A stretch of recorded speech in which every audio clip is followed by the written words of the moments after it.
beyond imagination. How it works, you never ever imagine, because it is a science beyond science technology. Spirituality and science meet together at one point ಅಂತ ತೋರಿಸೋದಕ್ಕೆ ನಿಮಗೆ just physical level ಅಲ್ಲಿ ತೋರಿಸ್ತಾ ಇರೋದು. When you using this frequency, you realize how it works ಅಂತ.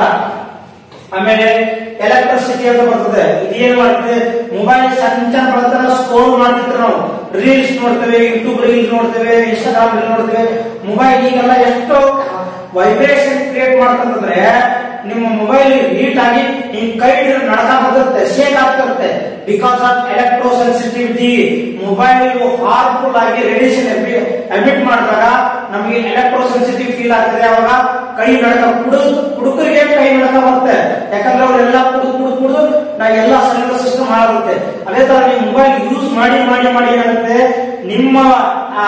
ನಿಮ್ಗೇನಪ್ಪ ಅಂದ್ರೆ ನಿಮ್ complete service system ಹಾಳಾದಾಗ ಇದು electro sensitive ಏನ್ ಮಾಡುತ್ತೆ, ಪುನಃ ಅದನ್ನ ರಿಯಾಕ್ಟಿವ್ ಮಾಡುತ್ತೆ. ಸೊ ಸ್ಲೀಪ್ನೆಸ್, ಈಗ 60 ಕ್ರಾಸ್ ಆದಾಗೆ ನಿದ್ದೆ ಬರಲ್ಲ. ಅದಕ್ಕೆ ನೇಚರ್ ಒಂದಿದೆ. ಎದಕ್ಕಪ್ಪ ಒಂದು ಎಕ್ಸಾಂಪಲ್ ಕೊಡ್ಬೇಕಂದ್ರೆ, ಇನ್ನ ಈ ದೇಹವನ್ನ ನಾನು ತ್ಯಾಗ